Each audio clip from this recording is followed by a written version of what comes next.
Lenora Vance signed the mail order contract on the same courthouse steps where she had watched her first husband get arrested. She did not tremble. She did not hesitate. The judge asked if she was certain. She said yes before he finished the question. Not because she was reckless, not because she was desperate, but because she had been certain of this particular decision since the morning she walked out of a Philadelphia courtroom for the second time in 10 years, with the verdict she had earned and a reputation she would never recover. Outside, January pressed its cold flat weight against the city. Sleet came down in thin lines, half rain and half ice. The kind of precipitation that could not decide what it wanted to be. It landed on the contract in her hands and made the ink run slightly at the edges before she folded the paper into her coat. She stood on those steps for one moment longer than necessary. She looked at the courthouse doors behind her. She looked at the street ahead. She looked at the city she had lived in for 34 years. The city where she had learned to read a ledger at her father's knee. The city where she had been called brilliant, and then called difficult, and then called something worse when brilliant and difficult were no longer enough to hold her down. Then she walked into the sleet, and she did not look back at Philadelphia once. She had not come west looking for adventure. She had not come west looking for romance. She had come west because she was 34 years old, and she had spent the better part of 2 decades being right about things that powerful men did not want her to be right about. And she was tired in a way that sleep did not fix. A tiredness that lived below the ribs. A tiredness that came from winning and still losing. From proving and still being doubted. From standing in rooms full of people who had already decided what she was worth before she opened her mouth. Her father had built a small accounting firm in Philadelphia. Nothing grand, steady work, reliable clients, a reputation built over 30 years of honest numbers. Lenora had grown up in that office the way other girls grew up in parlors. She learned to read columns before she learned to read novels. She learned to find the place where a figure should have been and was not before she learned to dance. By 16, she was managing the firm's books entirely. By 20, she knew the accounts better than her father did. And by 22, she found the discrepancy. It was small, so small she almost missed it. A number that was slightly off in a quarterly report, the kind of error that could have been a transposition, a slip of the pen, an honest mistake. But Lenora Vance had not spent 6 years reading columns without developing a particular instinct for the difference between a mistake and a choice. The man who had made that choice was named Gerald Aldrich. He had been her father's business partner for 12 years. He had brought Lenora peppermint candies when she was small and called her the smartest girl in Philadelphia and smiled at her across the dinner table every Christmas Eve for as long as she could remember. It took her 4 months to believe what she was seeing, not because she was slow, because she did not want to be right. When she finally let herself be right, she traced it back 11 years, $31,000. Moved in amounts small enough to disappear into the natural variation of a healthy business. Gerald Aldrich had been stealing from her father since Lenora was 11 years old. One careful line at a time. Her father believed her. Eventually, the word cost her something every time she thought it. Eventually, after 4 months of documentation. Eventually, after she placed the evidence on his desk in a sequence so clear and so complete that there was nothing left to argue with. Eventually, after his oldest friend sat in a courtroom and was found guilty of things her father had not wanted to believe any man he loved could do. That was the first time Philadelphia called her difficult. She married 6 years later. A lawyer named Richard Vance, charming and well-regarded. A man who quoted poetry and opened doors and listened to her talk about numbers with an expression of patient admiration that she mistook for respect. It took her 2 years to see the pattern in his accounts, 6 years to build the case, 4 days in court to prove it. The second time, Philadelphia called her something worse than difficult. She left 1 month after the verdict. She packed 2 traveling cases and her father's accounting ledgers and a thin volume on contract law that she had read so many times the spine had gone soft. She did not sell the furniture. She did not say goodbye to the neighbors. She placed an advertisement in a Western Territory Gazette, and she read the responses with the same careful attention she had given to every column of numbers for the past 20 years, looking for the gap between what was written and what was true. Calhoun Briggs had written 4 sentences. He needed a wife. He had land, 3,000 acres on the eastern ridge outside a town called Redstone, Wyoming Territory. He did not drink. He would meet her at the stage stop on the 15th.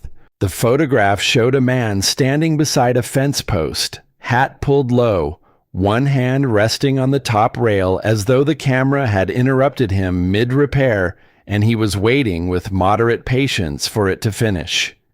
He did not smile for the photograph. He did not arrange himself for it. He simply stood in the particular way of a man who had no interest in being seen differently than he was. Lenora had read enough false accounts to know the difference between performance and plainness. She wrote back the same day. The stagecoach hit a rut 2 miles outside of Redstone and her traveling case split open across the floor. Ledger books scattered. Her ink bottle cracked against the iron footrest, and black ink spread across the worn wood like something that had been waiting for permission to spill. The woman sitting across from her, a thick, wasted woman with artificial flowers on her sleeve, looked at the ink, looked at the books, looked at Lenora, and turned back to the window without a word. Lenora gathered the ledgers, stacked them by size, pressed her handkerchief against the spill until the worst of it was contained. When she sat back up, her hands were stained to the second knuckle on both sides. She had survived worse stains. She intended to survive worse than this. Redstone came at her with a water tower and a smell, cattle and coal smoke, and underneath both of them, something industrial from the south end of town. A tannery, perhaps. Its particular odor carried on the January wind. The coach lurched to a stop in front of a general store. A dog slept in the doorway. Lenora was the last passenger off.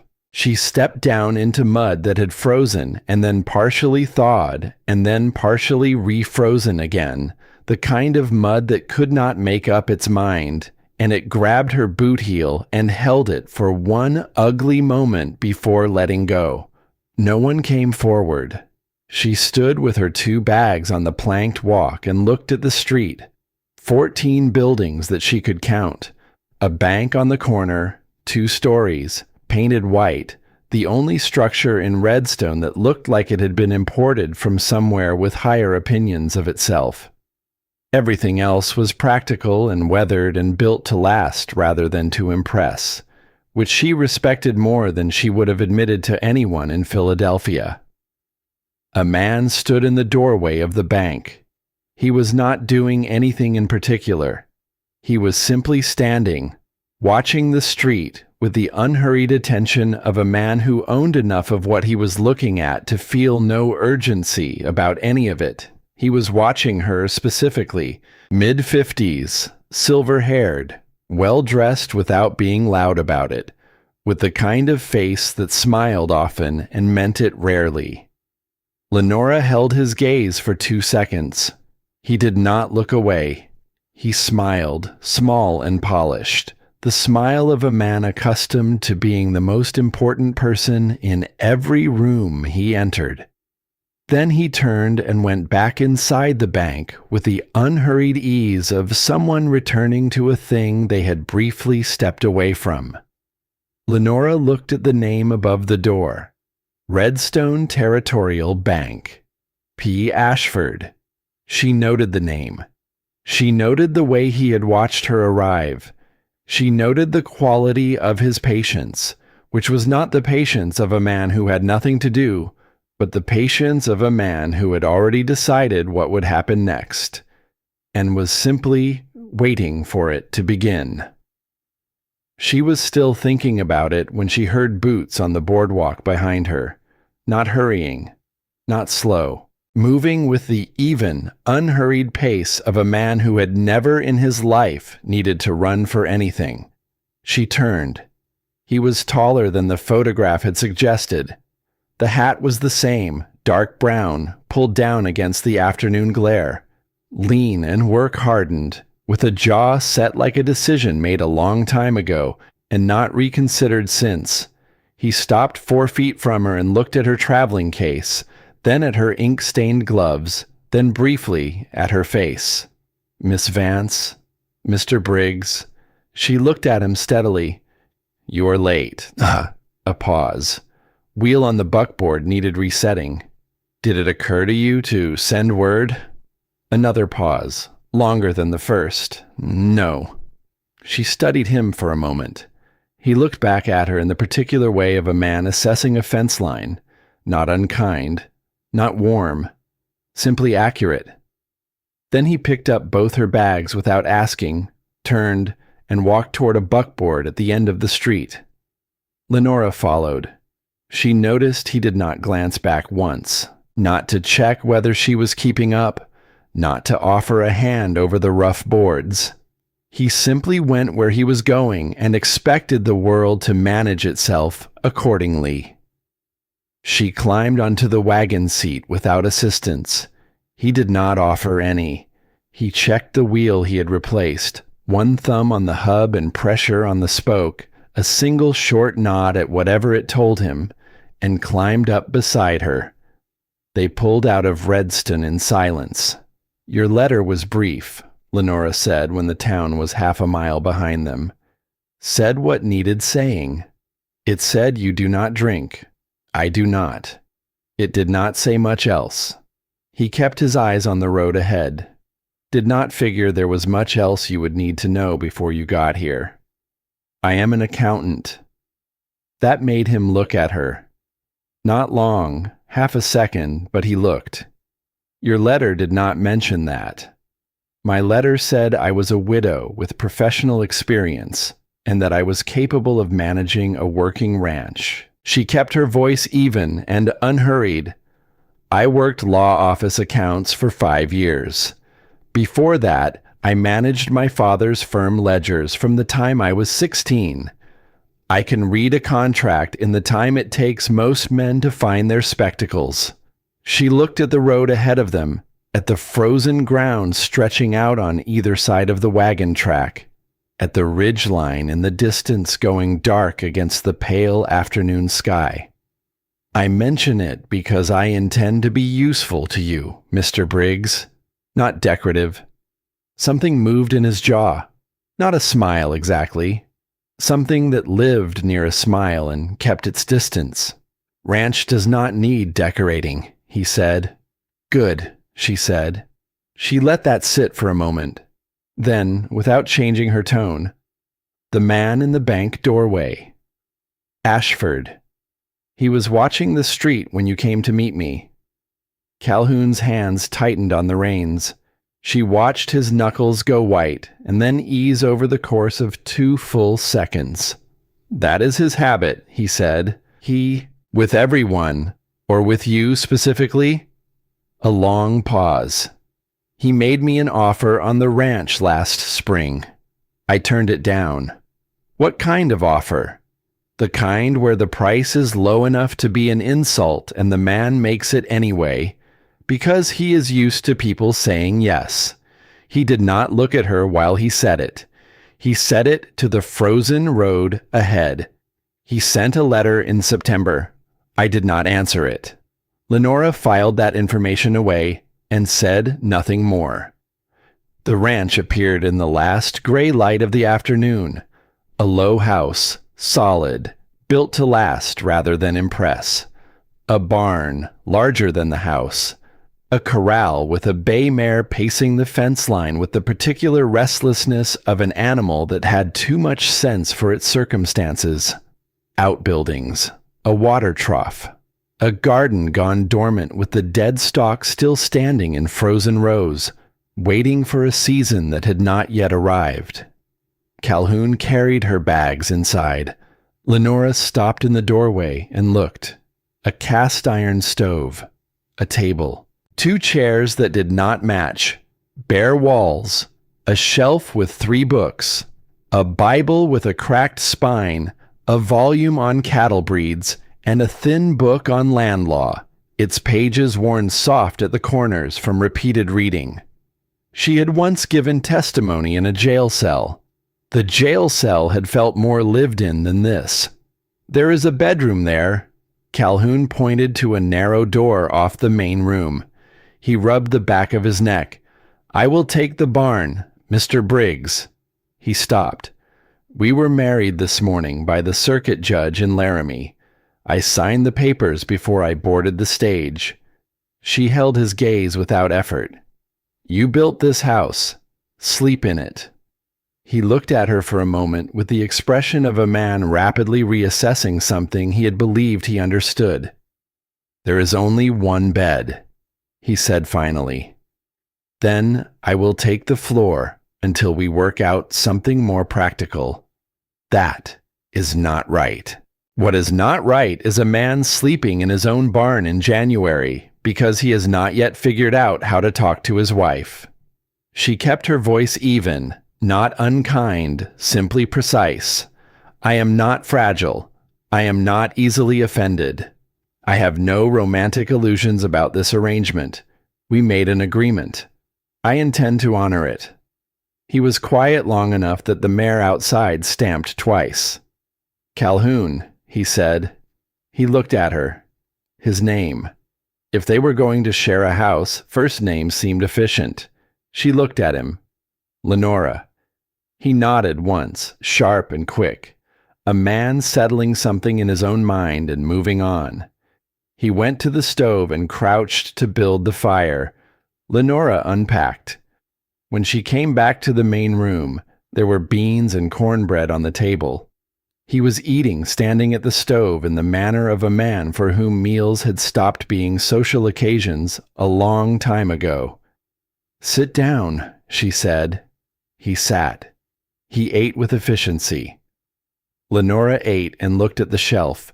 The Bible had a name written inside the front cover. She could read it from here without her glasses, the ink brown and careful. Margaret Briggs, not his mother. The handwriting was too deliberate, too young. A wife's name, written by a wife's hand. The spine on the land law book was worn in a different way, the way a book got worn when someone had read the same passages many times looking for something they hoped to find. How long have you held this land? She asked. Born here. Your parents? His fork slowed. Past 3 years back. A pause. Fever that summer. Came through the whole valley. Hit here hardest. I am sorry. He nodded once and ate another bite. After supper, he washed his plate, set it in the rack, and said, I ride out at first light. North pasture. I will have coffee ready. You do not have to. I know I do not have to. A pause. Coffee is in the tin on the left shelf, second from the end. He pulled on his coat and picked up his hat. Good night, Lenora. Good night, Calhoun. The door closed. His boots crossed the porch, and then she heard him stop, just for a moment, standing there in the dark outside the door, in the cold of a Wyoming January, in the stillness of a ranch that had not had another person in it for 3 years. Then his footsteps moved away toward the barn. Lenora poured a second cup of coffee and sat with the land law volume. She opened it to the marked page on mineral rights. Read it again. Then she set it down and looked at the Bible on the shelf. She did not open it right away. She sat with it in her hands for a moment. It was worn the way a book got worn when someone had carried it every day for a long time. Not read so much as carried. The leather soft at the corners, the spine holding together more by habit than by the integrity of its binding. She opened the front cover. Margaret Briggs. Below it, in the same careful hand, a date, February 1880. The month and year of a death, she understood. Written by whoever was left after. Written by a man who had nothing else to do with his grief, and put it here, inside the cover of the book his wife had carried, because there was nowhere else in the world to put it. Lenora turned to the back. A folded paper was tucked inside the back cover, placed there with the particular care of something important that had no better home. She knew what it was before she unfolded it. She had handled enough of them in her years in law offices, in her father's firm, in the long, careful work of her 2 Philadelphia cases, the weight, the paper quality, the particular way a bank document folded along its crease. Redstone Territorial Bank. 14 months ago. The principal amount in one shade of ink. The interest rate in a slightly different shade. She held the page toward the lamp and angled it so the light fell across the surface at a precise angle. She looked at the figures. She looked at the texture of the dried ink. Same pen, same hand, same letter forms, but applied at different times. The number had been written later than the rest of the document. The difference was small. It was the kind of difference that would not be visible to someone who did not know what they were looking for. Lenora knew exactly what she was looking for. 11%. She folded the document and replaced it in the back cover of the Bible, positioned exactly as she had found it, at the same angle, with the same fold lines facing the same direction. She put the Bible back on the shelf. She stood at the window for a long time, looking at the yellow glow from the barn across the dark yard. 3 ranches lost in 2 years, according to what she had heard on the stage. A deputy who called fraud a private business matter. A banker who watched new arrivals from his doorway with the patience of a man who had already decided how things would end. Her first husband had operated the same way. By the time she had understood what he was doing, he had already done most of it. She had spent 4 hours in a courtroom being called vindictive and calculating because she had been the one to find him. She was done being late. She went back to the table, put on her reading glasses, and opened the land law volume to page 1. She started again from the beginning. Outside, the Wyoming night pressed its full cold weight against the walls of the house that Calhoun Briggs had built. 3,000 acres of frozen ground lay quiet in every direction, waiting. And inside, by lamplight, a woman who had learned to read the gap between what was written and what was true began the slow and careful work of understanding exactly what she had arrived in the middle of. Calhoun found the letter before she asked him to. She had not planned to say anything until she had read further in the land law volume, until she had a clearer picture of what she was looking at and what it meant and what could be done about it. She wanted to be certain before she spoke. She had learned that lesson at cost, twice, in Philadelphia, where speaking too early had given men the time they needed to prepare their defenses and circle their friends and decide collectively what story they preferred to the truth. But Calhoun came in from the north pasture at noon the next day, with mud on his boots and something in the set of his shoulders that she had not seen before. He came through the door without knocking, which she had already understood was simply how he moved through the world. No announcement, no ceremony. He set his hat on the nail by the door and crossed to the stove, and then he stopped. She had the Bible open on the table. The loan document was beside it. She had her reading glasses on, and the land law volume open to a page she had marked with a strip of paper, and she had been sitting like this for 2 hours, working through the relevant statute language one line at a time, writing notes in her ledger book in her small, careful hand. He looked at the table. He looked at her. He did not say anything for a moment. "I was not prying," Lenora said. She took her glasses off. "I was reading the land law volume, and the document was visible at the back of the Bible, and I needed to understand what I was seeing before I spoke to you about it." He looked at the document on the table. "What did you see?" She looked at him directly. "When you signed that contract, what was the interest rate?" The silence that followed was not the silence of a man who did not know the answer. It was the silence of a man who had been carrying the answer alone for 14 months and was now being asked to set it down in front of another person, which was an entirely different kind of difficulty. 8%, he said. His voice had gone very flat. "It says 11 now." He went absolutely still, not the stillness of surprise, the stillness of a man who had suspected something for a long time and had just been handed the confirmation he had both wanted and dreaded. He walked to the table. He looked at the document. He looked at it for a long time without touching it. Then he went into the back room.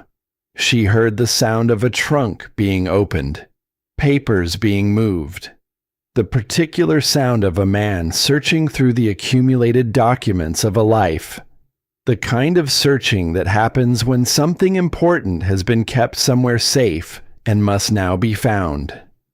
He was gone for several minutes. When he came back, he was holding a folded envelope. The paper was older than the loan document, the fold lines soft from being handled more than once. He set it on the table beside the loan document, and he stood back and crossed his arms and waited. Lenora picked up the envelope and opened it. She read it twice without speaking. The interest rate in Percival Ashford's original offer letter was written out in full in careful banker's script. 8% annually, compounded semi-annually. Terms subject to review at 36 months. She set it beside the loan document. 8% in the offer letter, she said. 11 in the signed document. I know how to read numbers. His voice was quiet. Underneath the quiet, something had been sitting for a long time, and was only now beginning to find a way toward the surface. I know you do. She looked up at him. Did you notice it when you signed? A long pause. He put one hand flat on the table and looked at the two documents side by side. I read it, he said finally. I thought I read all of it. The figure was in the same position on the page, same format. He did not look at her while he said the next part. I signed 4 documents that day. Ashford had them all laid out on his desk in a row, like it was nothing. Like this was simply the ordinary business of an ordinary afternoon. His jaw tightened. I was 22 days out from burying my father, he said, and he had them all ready. Lenora was quiet for a moment.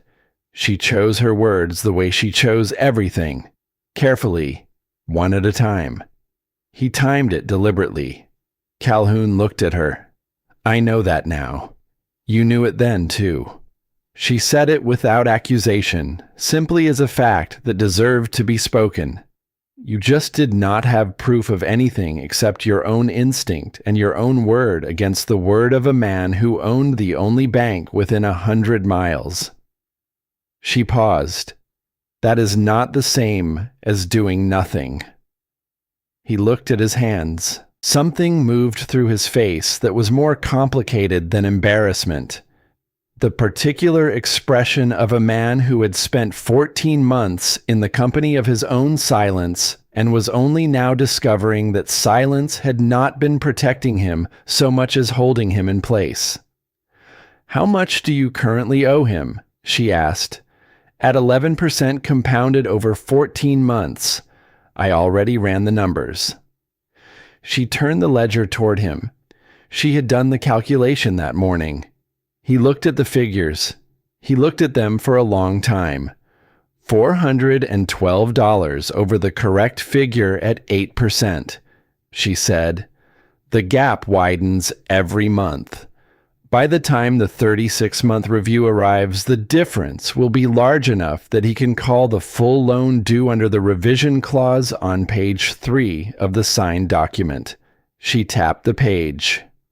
There is a clause allowing him to demand full repayment within 60 days if the borrower falls into arrears. At 11%, you will be technically in arrears by month 31.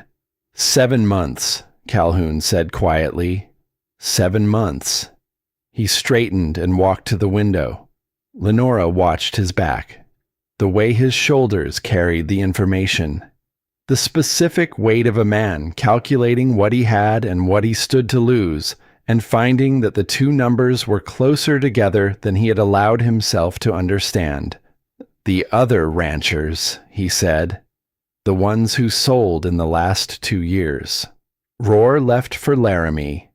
Delacroix sold the east quarter of his spread. The Fenwick brothers left in September. She had been waiting for him to make this connection on his own. It mattered that he made it himself. Did they all have loans with Ashford's bank? He turned from the window. His face had done something it had not done before in her presence. Not the flat, careful expression he had maintained since she arrived. Something more open. Something that had cost him something to show. Every rancher in this valley does. She had been sitting with this knowledge since 2 a.m. She had not slept. She had read the land law volume, and she had done the calculations, and she had looked at the window and thought about Percival Ashford standing in his doorway, watching her arrive with the patience of a man who had already decided what would happen next. "What do we do?" Calhoun said. She had been waiting for that question since 6 that morning. "We go into town today," she said. "You make a payment on the loan. The correct payment at 8%, calculated to the penny, with a written notation that the payment is made under the original terms as stated in the offer letter." She held up the offer letter. "Ashford will not accept it quietly. He will tell you the signed document supersedes the offer letter. You will not argue with him. You will say that you are making payment as agreed, and that you have retained a copy of the original terms for your records. Nothing more." She stood and straightened her dress. The second step is watching his face when he understands that someone in this house knows how to read a contract. They rode into Redstone in the buckboard. Lenora sat straight on the bench with her ledger case on her lap. Calhoun held the reins with his hands easy and his jaw set in the particular way she was already learning to read. Not anger, not fear. The expression of a man walking toward something he did not want to walk toward because it needed walking toward. The bank sat on the corner exactly as it had the day before. White paint bright in the winter noon light. The door was open. A young clerk sat behind the front counter, thin-necked and ink-stained in the way of someone new to the work. He looked up when they came in, and his eyes went to Lenora first, the way everyone's eyes went to Lenora first, making that rapid calculation people made when they encountered a woman who did not quite fit the category they had already prepared for her. "Mr. Briggs," the clerk said, standing. "Mr. Ashford is we will wait," Lenora said. The clerk sat back down. They did not wait long. A door opened at the back of the room, and Percival Ashford came through it with the unhurried ease of a man who was always exactly where he intended to be. He was older up close than he had appeared in his doorway, mid-50s, silver-haired, well-dressed in a way that was neither loud nor careless. He had the face of a man who smiled often and meant it rarely, and the eyes of a man who was very good at listening to what people said while thinking about something else entirely. "Calhoun." He extended his hand. "Haven't seen you in town for a while." His eyes moved to Lenora with polished curiosity. "And you must be the new Mrs. Briggs. Word travels quickly in a small town. Welcome to Redstone." "Thank you," Lenora said. She did not extend her hand.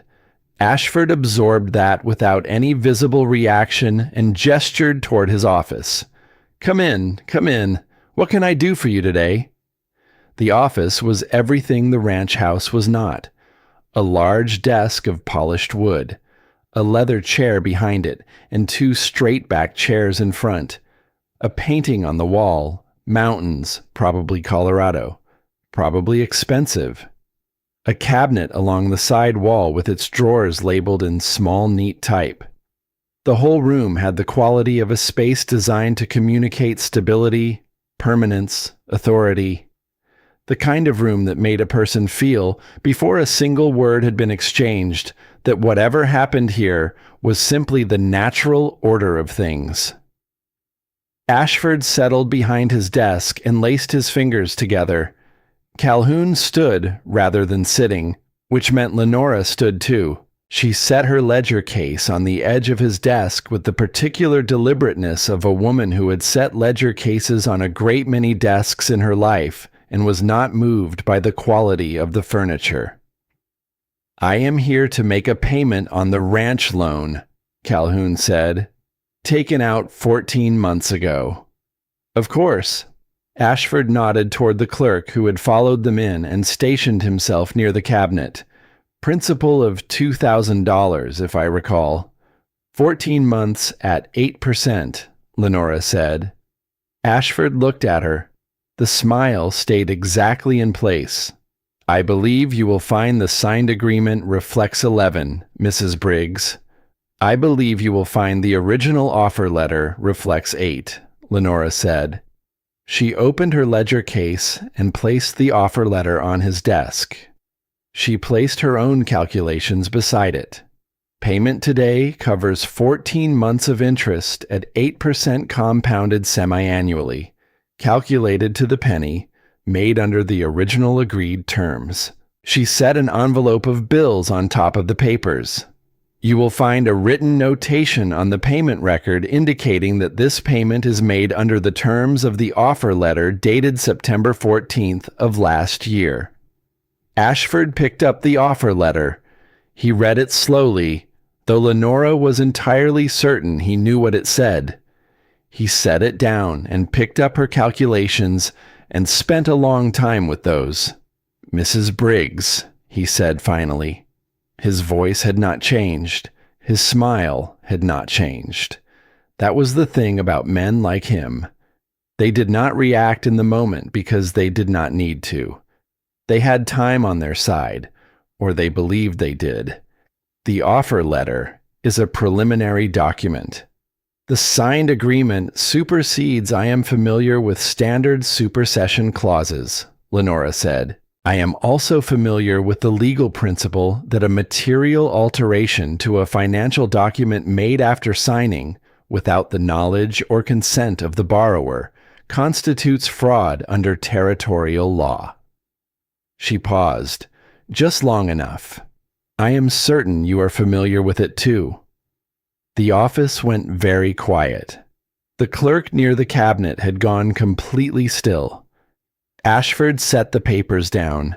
He looked at Lenora with a new quality of attention, not the polished curiosity of before, something more focused, the attention of a man who had just revised his assessment of a situation he had believed he controlled.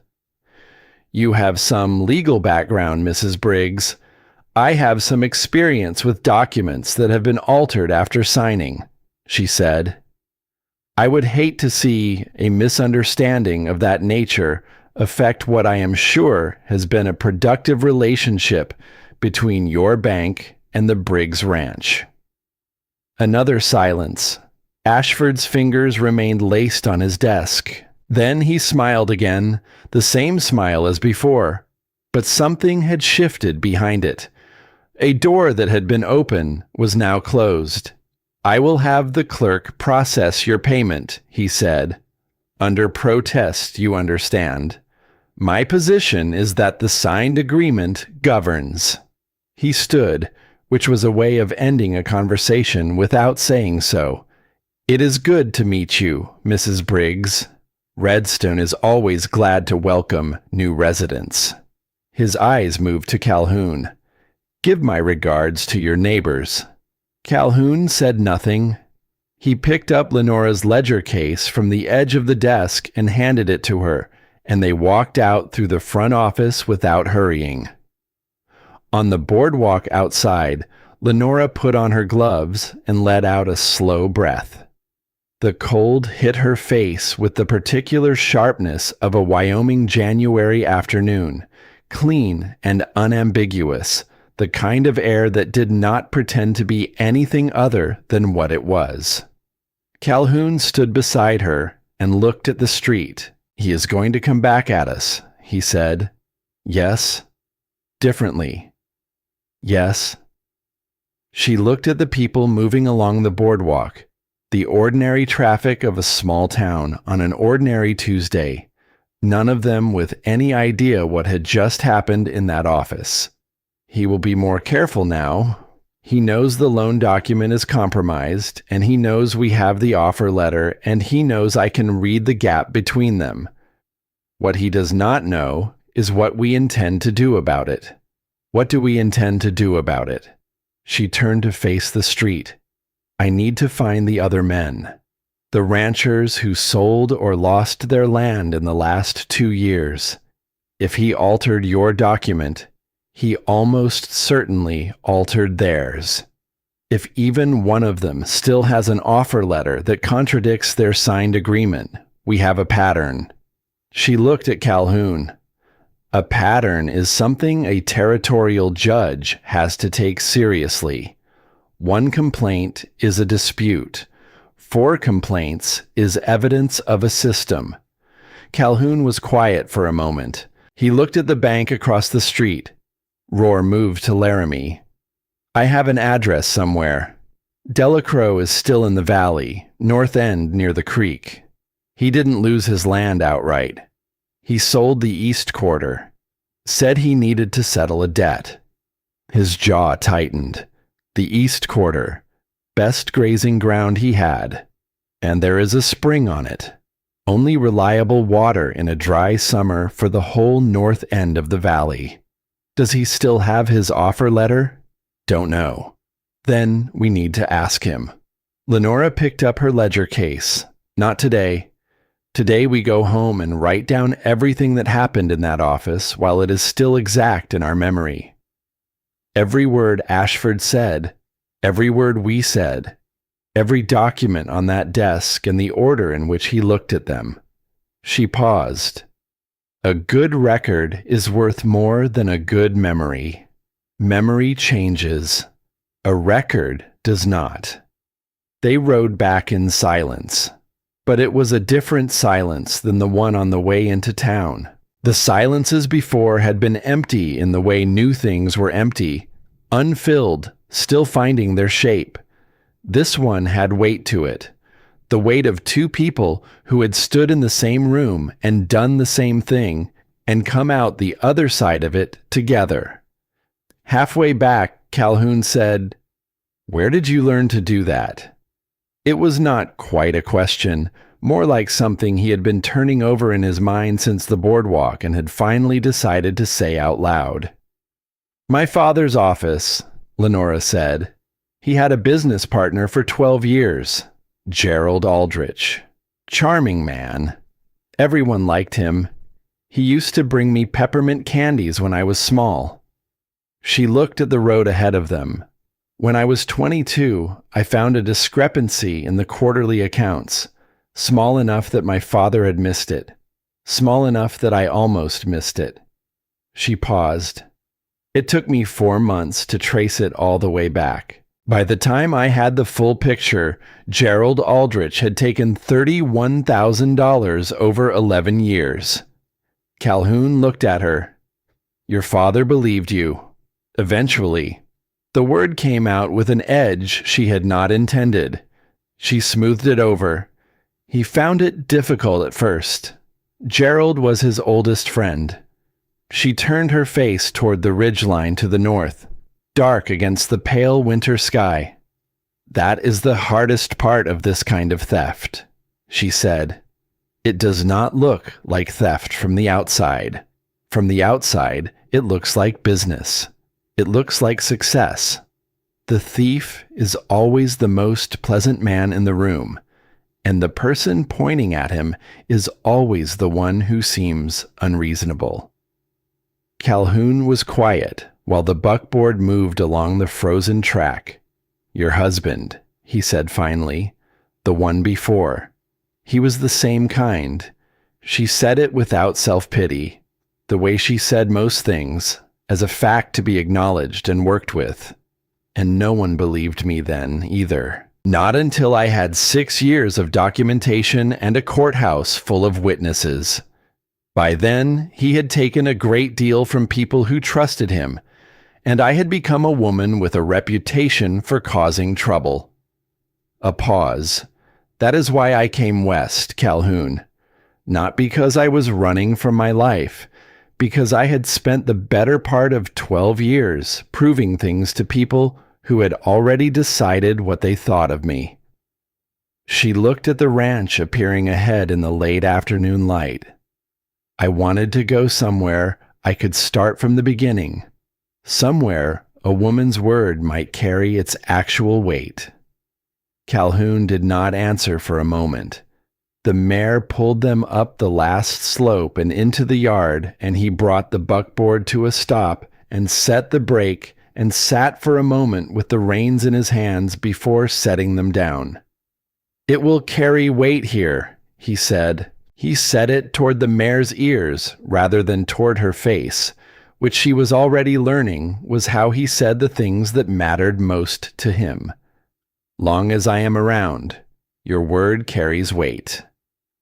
Lenora looked at his profile, the set of his jaw, the lines at the corners of his eyes from years of squinting into western light. A man who chose every word carefully because he did not have many to spare. "Thank you," she said. He climbed down from the buckboard and went to unhitch the mare without another word. And Lenora sat for one moment longer, her ledger case in hand, already composing in her mind the record she would write before supper. Every word, every glance, every document in the order it had been placed on that polished desk.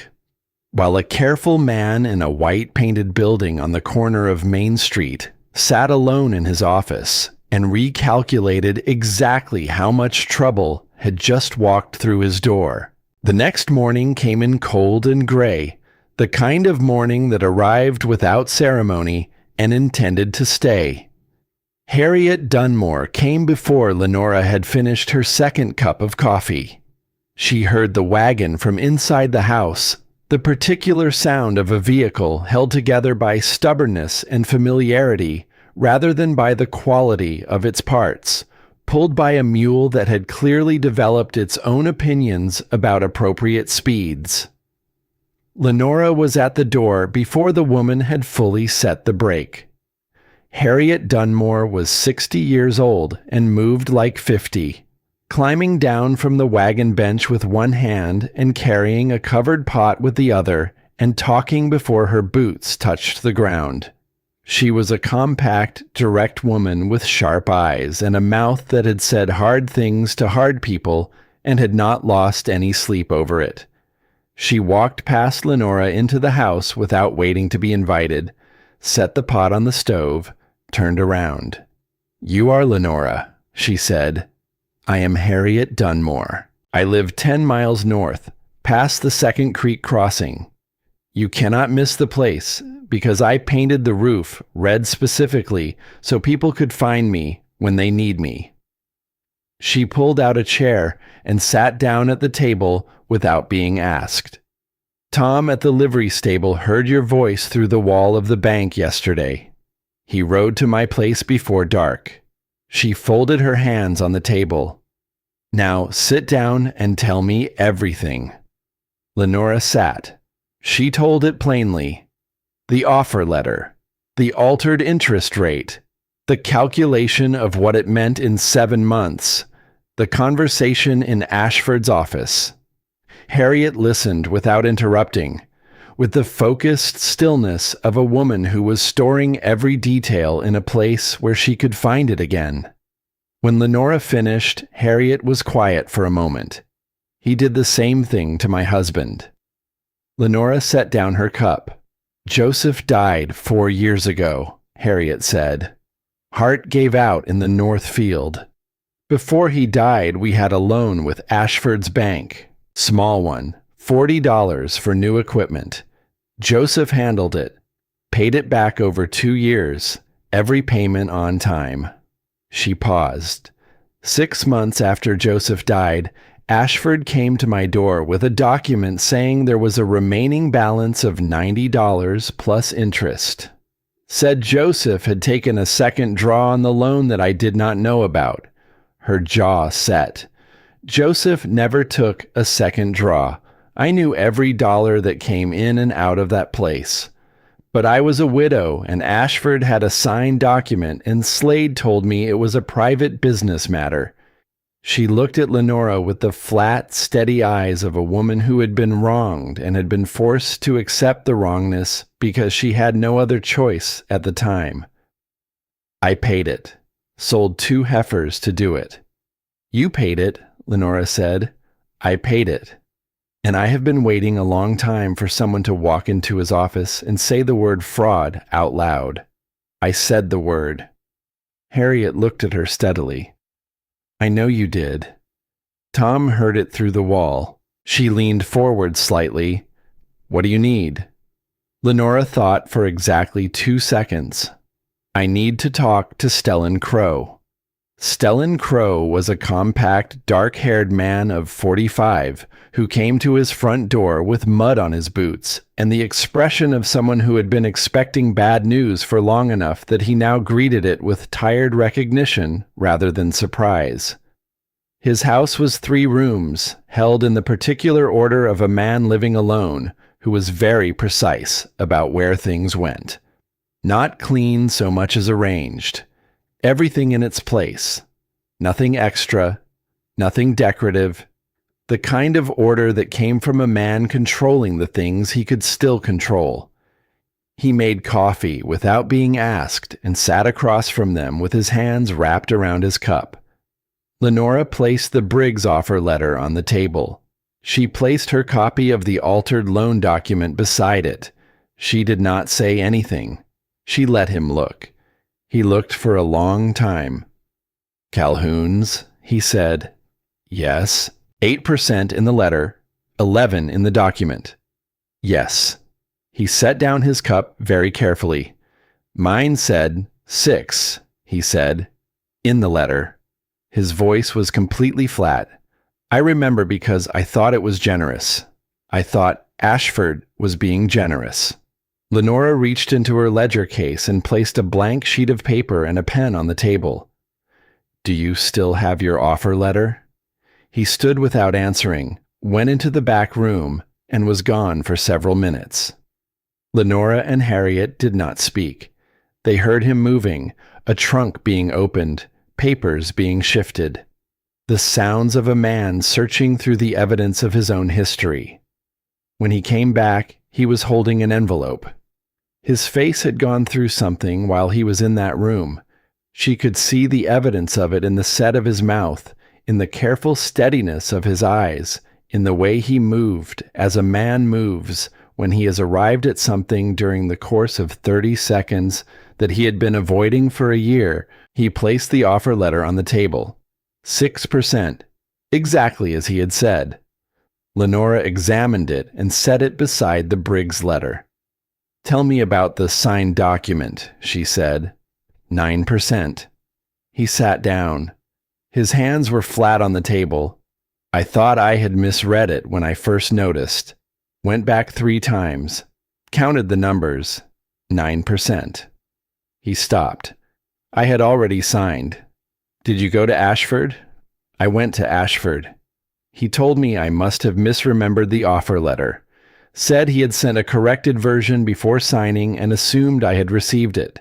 Apologized for any confusion. Very calm. Very polite." He picked up his coffee and set it back down without drinking. "I went to Slade. Private business matter," Lenora said. He looked at her sharply. "He said the same thing to Calhoun," she said.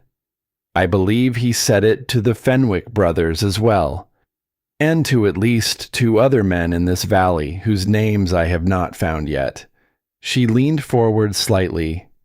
"Stellan, what Ashford did to your land, the East Quarter, the spring, that was not bad luck. It was not poor management. It was theft conducted through a fraudulent legal document. The debt that forced you to sell that quarter was manufactured." She kept her voice even and direct, no softness in it that might read as pity. She understood instinctively that pity was the thing this particular man could not accept. "I need your offer letter," she said.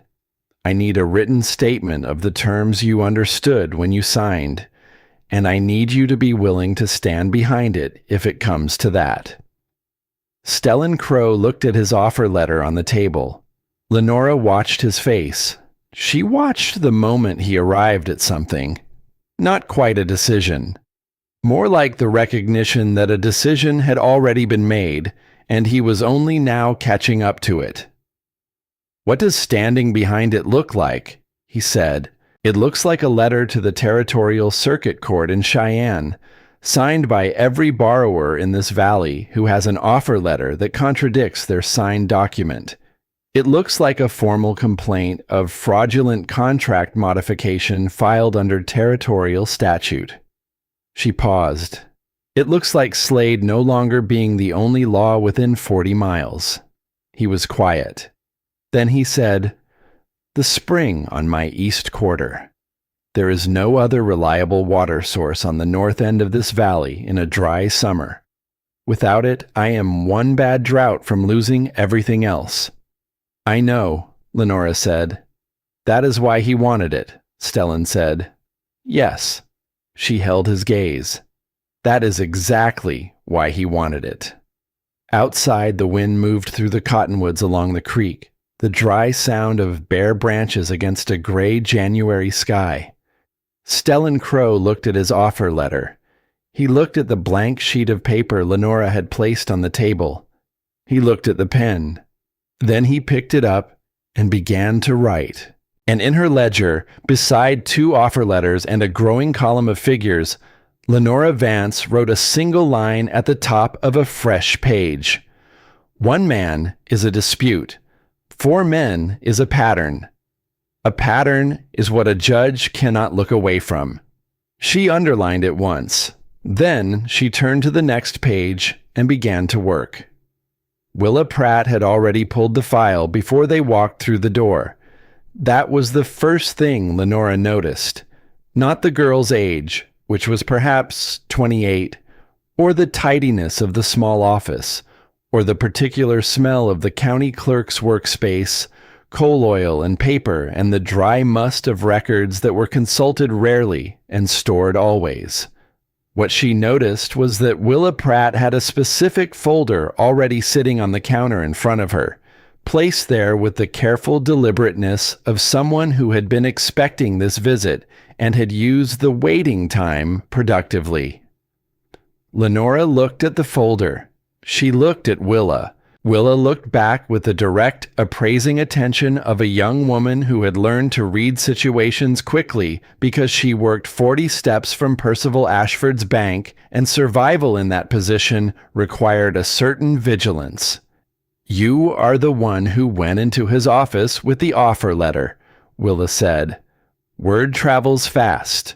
Tom Glay talks to everyone." Willa's hands were folded on top of the folder. "My father had a loan with Ashford's bank 4 years ago." She said it the way a person stated a fact they had carried for a long time and had stopped expecting to be useful. Paid it off. Took him 2 years longer than it should have. Lenora held her gaze. "Do you still have the offer letter?" Willa reached under her desk and drew out a second folder, thinner than the first, and set it on the counter beside the other one. "I have been waiting for someone to ask," she said. The water rights records were in the third cabinet, filed by parcel number. Willa pulled the relevant section without being directed to and laid it on the counter and stepped back with the particular economy of movement of someone who understood that the most useful thing she could do right now was get out of the way. Lenora put on her reading glasses and went through every filing on the Crow East Quarter parcel going back 3 years. She read slowly and carefully, the way she read everything that mattered. Not because she was slow, but because she had learned that the cost of reading too quickly was always higher than the cost of reading twice. Ashford had filed a preliminary notice of intent on the water rights 6 weeks after the land sale. Not a full claim. A preliminary notice, which under territorial law gave him 6 months to complete the full filing. The preliminary notice established his place in the sequence without committing him to action. It was the kind of document a careful man filed when he wanted to preserve an option without revealing his intentions, when he wanted to be first in line without anyone understanding yet what the line was for. Lenora checked the date at the top of the filing. She checked it again. The 6-month window expired in 3 weeks. She took her glasses off and looked at Calhoun. He was watching her face with the focused attention he brought to things that mattered to him. Reading it the way she was learning, he read most things, quickly, accurately, without much visible reaction to what he found. "How bad," he said. "If Ashford completes that filing before Judge Hatch responds to our complaint, he has legal standing on the water regardless of what happens with the loan fraud. The land sale and the water rights become 2 separate legal matters." She put her glasses away. "We can win on the loans and still lose the spring." Calhoun looked at the records on the counter. He looked at Willa Pratt. "Can we get a certified copy of this filing?" "You can." Willa was already moving to the copying ledger. "It will take me approximately 10 minutes. She made 2 copies. Lenora paid for them from the small purse in her coat pocket.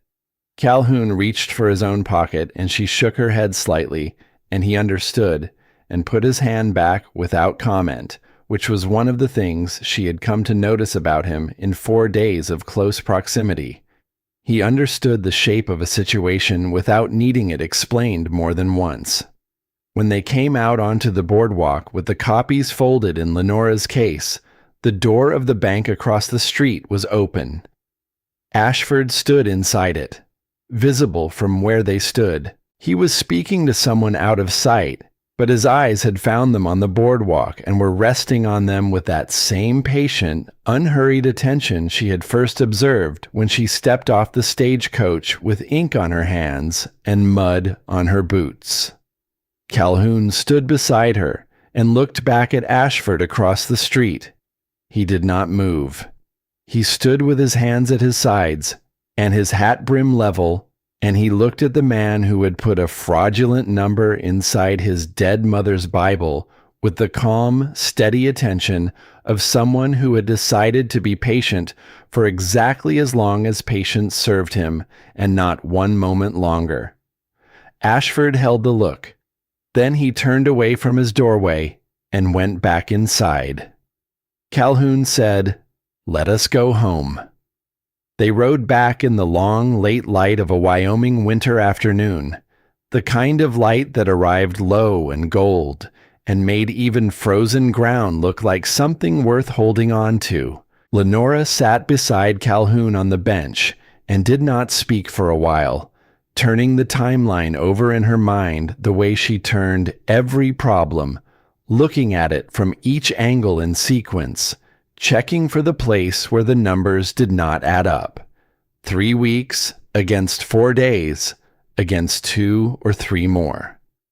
After a while, Calhoun said, "My mother used to say that the hardest part of any fight was not the fight itself." He kept his eyes on the road ahead, the ridge going dark against the pale sky, the pine line black at the top of the rise. She said the hardest part was the waiting before it. When you have done everything you can do, and all that is left is to hold your ground and trust that it was enough. Lenora looked at the road. Was she usually right? She was right about most things. A pause. "She would have liked you," he said. He said it toward the mare's ears. Said it the way he said the things that cost him something, looking at a point just beside the truth rather than directly at it. Lenora looked at his profile, the lines at the corners of his eyes, the set of his jaw in the fading light. "I think I would have liked her too," she said. They rode the last mile home in a silence that held that statement in it the way good ground held water, quietly and completely and without waste. That evening the lamp burned low on the table between them. Calhoun sat near the stove with the land law volume open on his knee. Lenora had left it out that morning with her bookmark at page 47, the section on riparian rights and the conditions under which a preliminary water claim could be contested by an adjacent property owner. She had not told him which page to read. She had simply left the book where he would see it.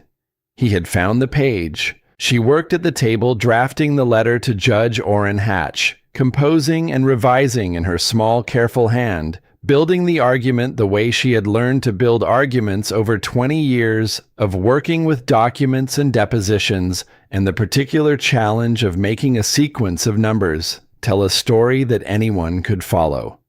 She wrote for a long time without speaking. At some point, Calhoun looked up from the book. He looked at her working. He looked at the page she had turned to. "You marked page 47, he said. "Riparian rights and contestation of preliminary claims," she said without looking up. "I know what page 47 says." He turned back to the book. "I have read it." She stopped writing. She looked at him. "How many times?" He did not answer immediately. He looked at the page in the way of a man who had read something many times and returned to it again, not because he did not know what it said, but because knowing what it said and knowing what to do about it were two entirely different things. "Enough times to know what it would take," he said. Lenora set her pen down. The fire settled in the stove.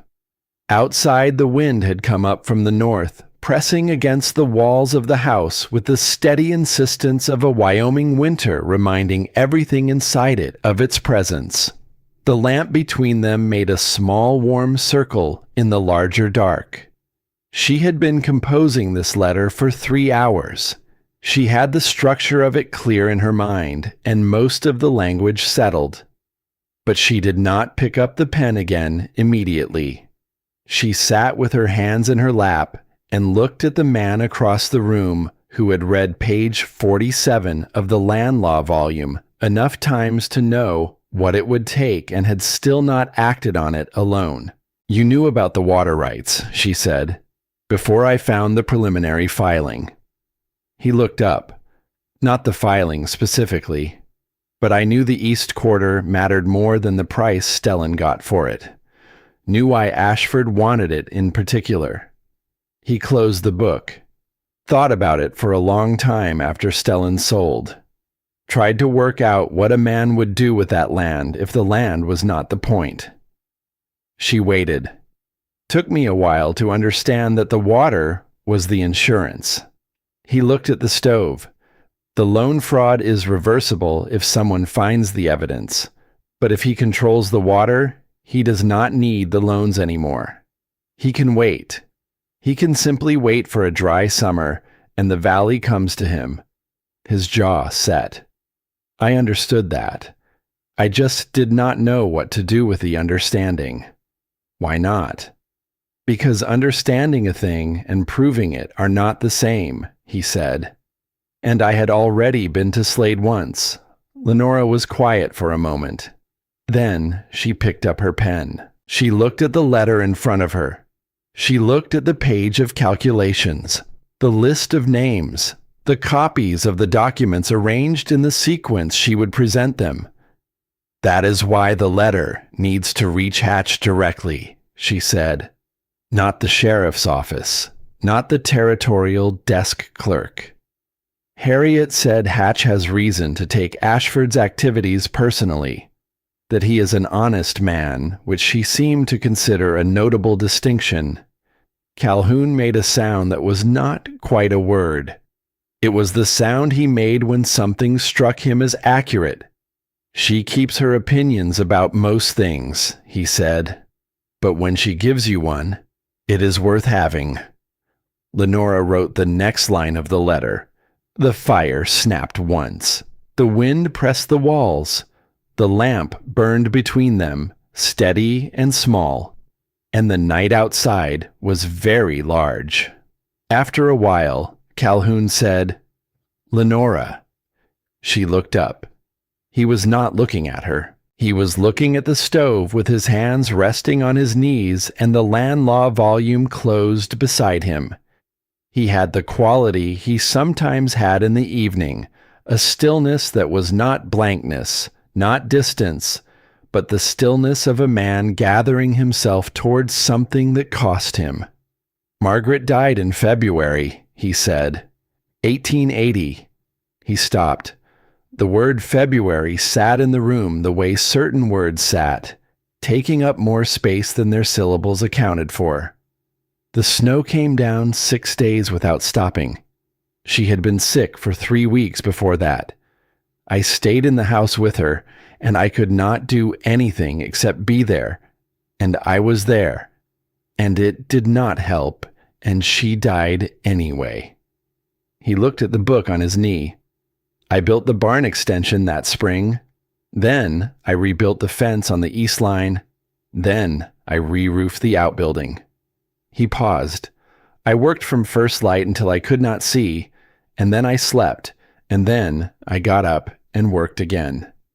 Lenora set her pen down. She did not say I am sorry. She had learned that I am sorry was often the thing people said when they did not know what else to say, and that it frequently closed a door rather than holding it open. She said, "You built the house larger than you needed." He looked at her. "The bedroom has 2 windows," she said. "A single man does not need 2 windows in a bedroom." She said it simply, as an observation, the way she stated things she had noticed and understood. You built it for someone to be in. He was quiet for a long time. "I built it the winter after she died," he said. "Started in November, finished in March." He looked at his hands. "I do not entirely know why I built it the size I built it. I was not thinking clearly that winter." He paused. Maybe I was. Maybe I was thinking more clearly than I have since. Lenora looked at him across the lamp. "My father's partner took money from our family for 11 years, she said. "When I found the first discrepancy, I sat with it for 4 months before I told anyone. She looked at the letter in front of her. My husband took money from clients for 6 years before I understood what I was seeing. I spent those years thinking I was misreading things, thinking I was looking for problems that were not there. She folded her hands on the table. There is a particular kind of loneliness in knowing something that no one around you is willing to know with you. The wind moved against the house. Calhoun looked at her with an expression she had only seen once before, the night he had said her word would carry weight here, looking toward the mare's ears rather than toward her face. Yes, he said, that is exactly what it is. The word exactly landed in the space between them and stayed there. Not an agreement about the abstract difficulty of a thing, but the recognition of two people who had lived inside the same particular shape of loneliness, and had not expected to find anyone else who knew its dimensions. Lenora picked up her pen. I will finish the letter tonight, she said. Harriet can take it to the postal office at first light. He nodded. She wrote. He sat near the stove and did not go out to the barn, which she noticed without remarking on. The lamp burned steadily. The wind continued its long conversation with the walls, and the house, which had been built too large for one person in a winter of grief, held them both without effort, as though it had been waiting all along for exactly this use. In the morning, he was up before her. That had not happened before. She came out of the bedroom to find the fire already built, the coffee already made, and Calhoun standing not at the stove but outside in the yard in the cold gray pre-dawn light, looking at the ground. She put on her coat and went out. He had driven stakes into the frozen earth in a rectangle on the flat ground east of the house. The stakes were connected by twine pulled taut and level with the precision of a man who did careful work, even when no one was watching. The rectangle was larger than she had expected, larger than the current house by a considerable measure. She looked at it. She looked at the stakes and the care with which they had been placed. She looked at Calhoun, who was standing at the edge of the marked outline with his coffee cup in both hands, looking at it the way he looked at things he was planning to build. Practically, measuringly, already seeing the finished form inside the outline. When did you do this? Yesterday morning, he said, while you were writing. He was quiet for a moment. Figured if we are going to be here a while, the house ought to be larger than something a single man built in 3 weeks without expectations. Lenora looked at the rectangle. She looked at the way the stakes had been driven with care into ground that was nearly frozen solid, which would have taken real effort, and had been done while she sat at the table working and had not been mentioned. He pointed toward the eastern side of the outline. Room off that end. Morning light comes from that direction. She looked at the eastern wall he was describing, at the space where a window would be, at the direction the light would come from when the sun cleared the ridge in the early hours of a January morning. Good for reading, he said. He said it to the stakes and the twine and the frozen ground. Not to her. Lenora set her hand on his arm. She felt him go still. Not the tense stillness of a man guarding himself, but the stillness of a man receiving something he had not been certain was coming, and did not yet know quite how to hold. It is good, she said. She meant the room. She meant the house. She meant all of it. The stakes and the twine and the morning light and the fact of being here at all, in this yard, in this cold, beside this particular man who said the things that mattered most to him while looking at fence posts and horse ears and frozen ground. He covered her hand with his, briefly. the rough warmth of his palm against her fingers, callus against callus, the particular texture of a hand that had worked hard land for a long time. Then he stepped forward to adjust one of the stakes that was not quite true, and Lenora stood in the outline of the rooms they were going to build and let out a breath that had been sitting in her chest since Philadelphia. The trouble came before noon. A boy on a horse, riding fast, the particular urgency of someone carrying news that could not wait. Lenora heard him coming from inside the house and was at the door when he pulled up in the yard, his horse breathing hard, his face red from the cold, and from something else. She recognized him after a moment. The younger son of James Whitfield, one of the ranchers Harriet had mentioned. 12, perhaps 13, with the serious expression of a boy who had been given an important task and intended to perform it correctly. He looked past her for Calhoun, then looked back at her and decided she would do. Mr. Ashford called Fenner's loan this morning, he said. Full amount, 60 days. And Cole got a letter saying the same. He swallowed. Both of them. Same day. Lenora looked at him steadily. How do you know this? Mr. Fenner came to our place this morning. He and my father talked for a long time. He stopped. My father says if something is happening, he wants to know about it. He says to tell you he wants to help. She looked at the road behind the boy. She looked at the direction of Redstone, the white-painted bank on its corner, the man inside it who had just called 2 loans in the same morning. Tell your father to come tomorrow, she said, morning if he can, and tell him to bring anyone else in this valley who has an outstanding loan with Ashford's Bank and has not yet burned their offer letter. The boy nodded. He had the good sense not to ask questions. She watched him ride out of the yard and then stood on the porch for a moment in the cold.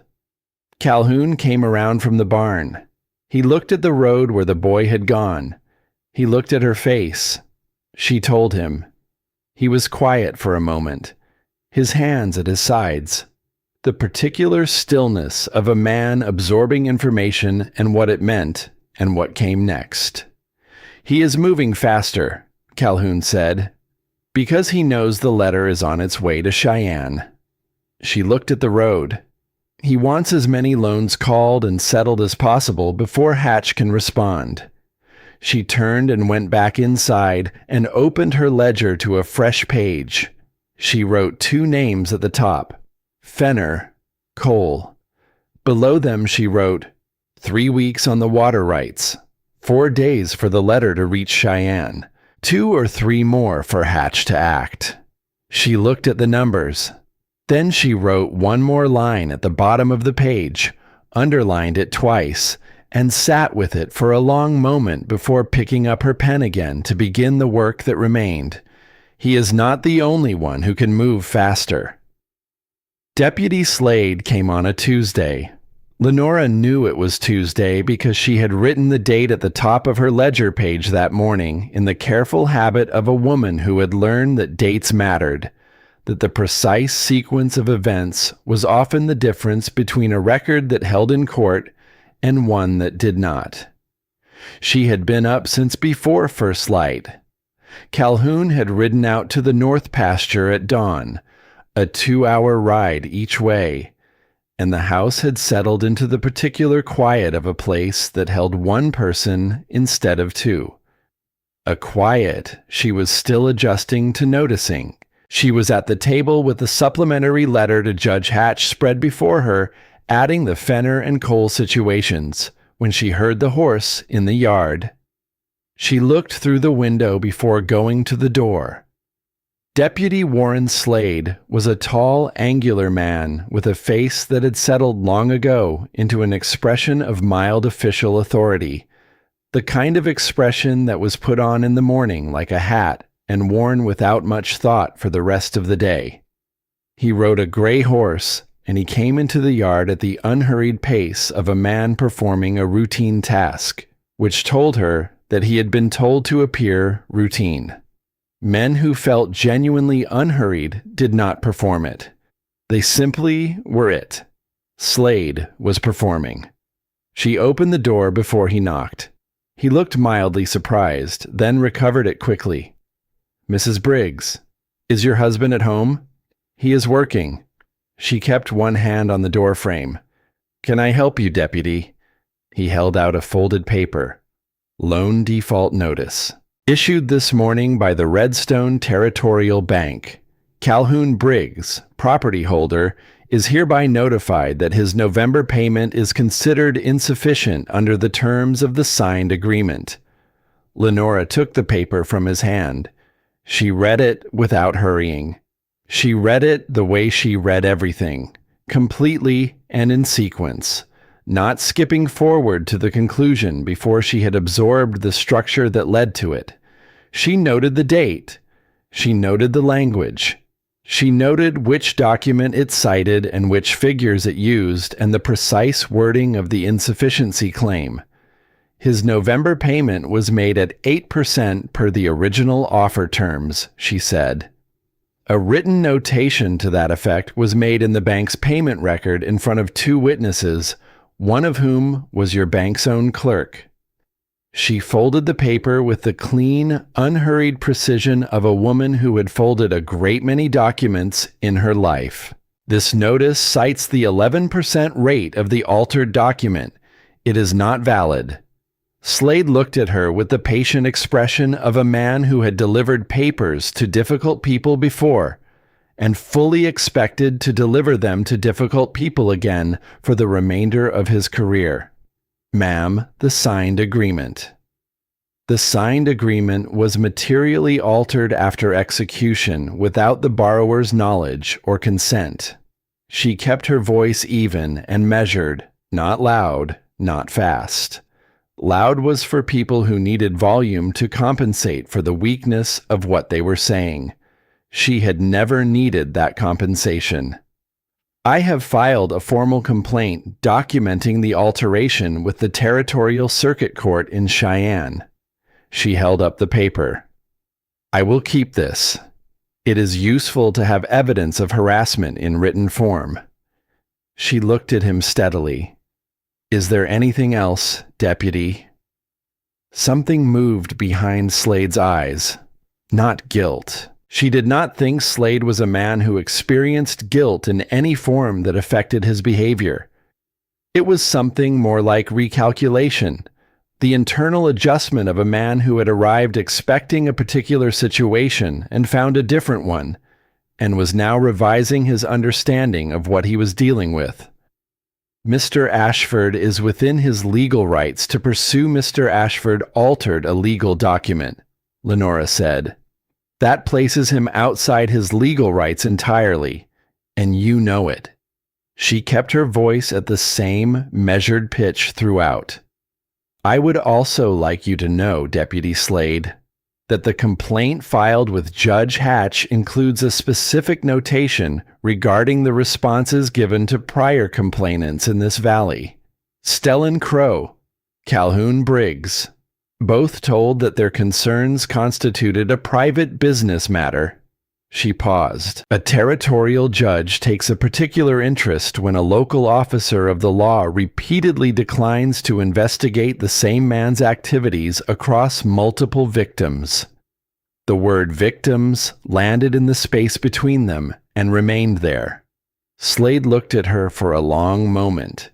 His face had done something beneath the surface, some internal structure shifting under a new weight.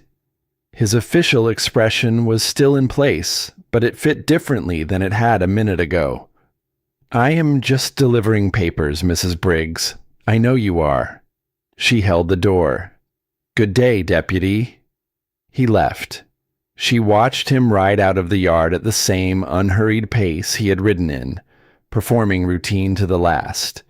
And then she went inside and sat down at the table and pressed both hands flat against the wood and held them there until they stopped shaking. They shook for 30 seconds. She considered that reasonable under the circumstances. Then she picked up her pen and wrote down every word of the conversation while it was still exact in her memory. The way she had written down every conversation that mattered since she was 22 years old and had learned for the first time that memory was fallible and a record was not. She wrote Slade's words and her own words, and the order in which they had been spoken, and the way his eyes had changed when she used the word victims, and the precise time he arrived, and the precise time he departed. When she finished the record, the ink was still wet on the last line. She sat back. She looked at the window. She looked at the frozen yard where Slade's horse had stood, at the track his departure had left in the light snow that had fallen in the night, already beginning to blur at the edges in the wind. 3 hours later, she heard Calhoun's horse in the yard. She heard the familiar sequence, the sounds she had learned in 4 days the way you learn the sounds of a place you intended to stay in. The bridle, the cinch releasing, the creak of the stall door, his boots crossing the frozen ground from the barn to the porch, the door opening. He came in and looked at her face and stopped inside the doorway. What happened? She told him all of it, word for word, in the order it had occurred, the way she had written it. He stood in the middle of the room and listened without interrupting, and his face did the thing it did when he was containing something absolutely still at the surface with something moving beneath it, the way water moved beneath ice in January, present and cold and forceful and not yet visible. When she finished, he said, "You were alone." "Yes. I should have Calhoun." She looked at him. "I handled it." He looked at the written record on the table. He looked at her. He pulled out the chair across from hers and sat down, and for a moment he simply sat there with his hands on the table, and she could see the effort it cost him. Not that she had been in the house alone when Slade came. Not that there had been a moment of danger, but that the danger had been real and he had not been there. And those two things sat differently in a man than they sat in the situation itself. "I know you handled it," he said finally. His voice was quieter than usual. "That is not the point." "Then what is the point?" He looked at his hands. "The point is that he sent Slade here when he knew I was gone. He knew my ride schedule because he has known this ranch and this valley his entire career. He timed it." He looked up. "He is not just going after the land anymore. He is trying to make you feel unsafe enough to leave." He paused. "Or to make me feel unsafe enough to settle." Lenora held his gaze. "I have been scared before. I stayed through worse than a deputy with a piece of paper. I know that." He said it with a directness that was different from his usual plain-spoken quality, something in it that was less about information and more about weight, the weight of a man handing something across a table that he had been holding for a while. "I know that better than I knew it 4 days ago." She looked at him for a moment in the lamplight, at the lines of his face, the years of weather in them, the particular set of his jaw, the eyes that almost never said less than the truth. "Harriet should hear about Slade," she said, "and Stellan. I will ride to Harriet's tomorrow morning. I will come with you." He said it not as a question and not as a command, but as a simple statement of intention, which was how he said most things that mattered to him. She looked at him. He met her gaze with the expression of a man who had filed away a new piece of information about the shape of his life and intended to act accordingly. "All right," she said. That evening after supper, the house held a different kind of quiet. Not the empty quiet of the first night, but the quiet of two people who had said enough to each other that the silence between words had begun to carry meaning of its own. Lenora worked at the table. Calhoun sat near the stove reading. Neither of them spoke about what was coming. There was nothing left to say about it that the ledger had not already said. The news about the water rights came at midnight. Harriet Dunmore arrived on her red-roofed wagon with a lamp swinging from the seat rail, driving at a pace that suggested she and the mule had arrived at a new understanding about urgency. Lenora heard the wheels on the frozen ground and was dressed and at the door before Harriet had finished setting the brake. Harriet's face in the lamplight was the face of a woman who had received bad news and had ridden 10 miles in the dark to deliver it personally because some news was too important for a messenger.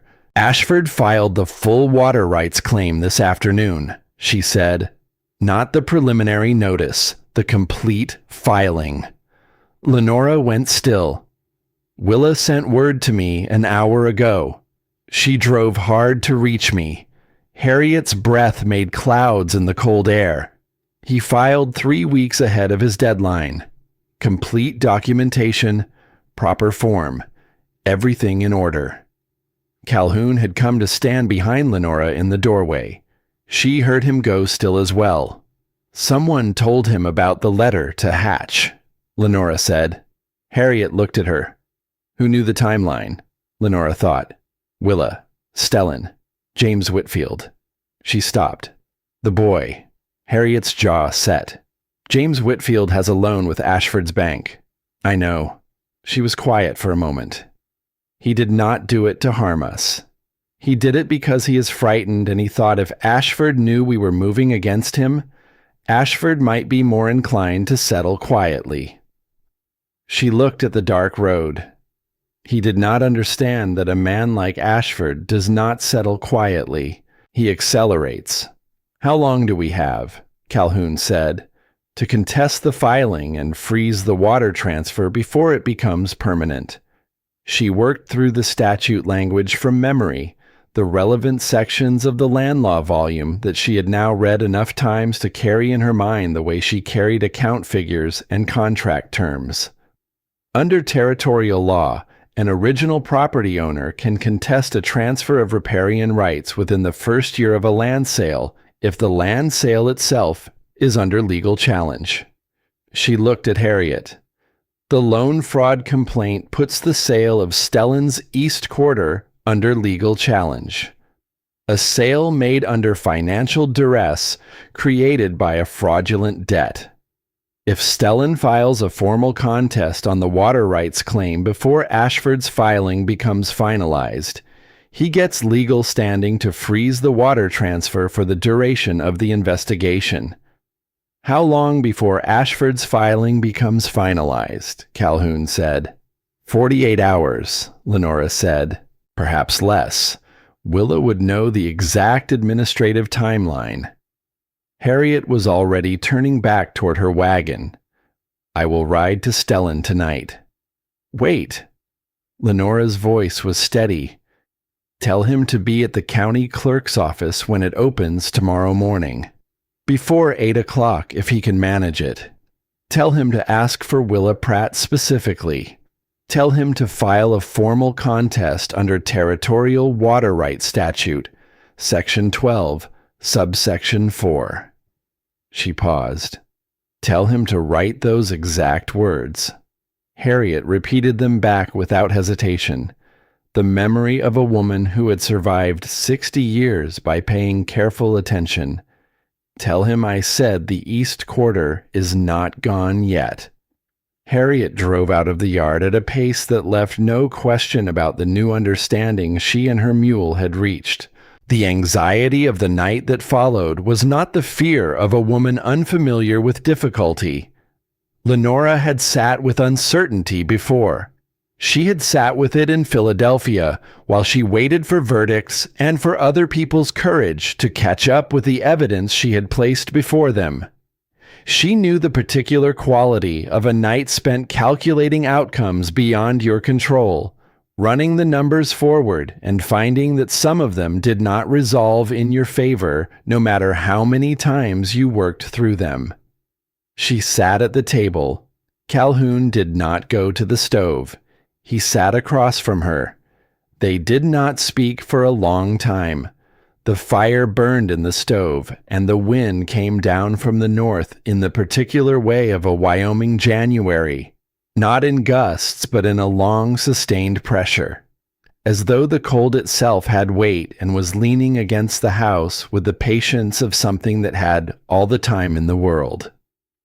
After a while he said, "You cannot make Stellan get there in time. No. You cannot make Willa process the filing correctly. No. You cannot make Ashford have missed something in his own documentation. No." He looked at the table. His hands were resting on the wood, the scarred and calloused hands of a man who had worked this land for 36 years.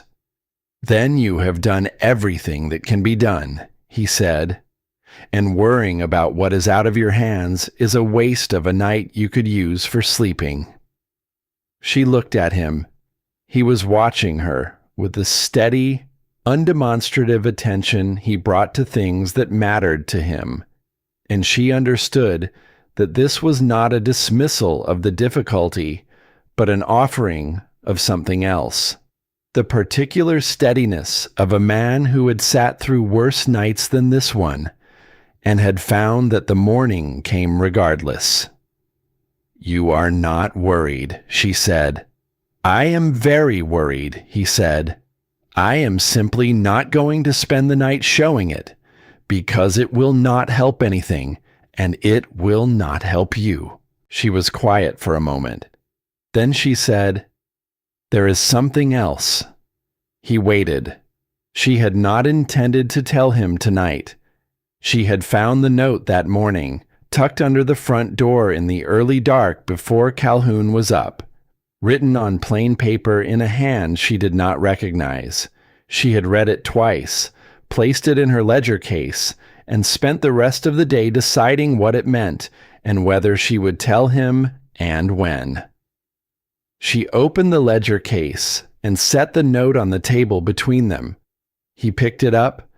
The note was brief. 8 words, written in a careful, unhurried hand that suggested someone who was not frightened of being identified, someone who believed they had nothing to fear from the woman they were warning or the man they were working for. "Philadelphia knows where you are, Mrs. Vance." Calhoun read it. He set it down. He looked at it for a moment longer with the expression of a man absorbing something and deciding what to do with it. "Ashford investigated you," he said. "He investigated my past." She looked at the note. 2 cases in Philadelphia. Both times I testified against men who had stolen from people who trusted them. Both times I was called difficult and vindictive and worse things than that. And both times the records of those proceedings are available to anyone who knows where to look and has the money to pay a clerk to look. She folded her hands on the table. "If he brings those cases into a courtroom, he does not have to disprove my evidence. He only has to establish a pattern. A woman with a history of making accusations against respected men. A woman who travels west on a mail order contract after 2 difficult proceedings. He does not have to call me a liar if he can make the jury feel uncertain about my motives." Calhoun looked at her for a moment. "Were you right?" he said. "In Philadelphia. Both times." "Yes." He looked at the note. "Then picking up that pen and being right again is the only answer to it." She looked at him. The lamp between them. The fire behind him. The house quiet around them, and the wind pressing steadily against the walls, and the night very large in every direction. "Were you right about me?" he said. She understood the question, not whether she had been right about the fraud, about the loan document, about Ashford's methods, whether she had been right about him, about the 4-sentence letter and the man who stood beside a fence post for a photograph without arranging himself and did not look back to check if she was keeping up. Yes, she said.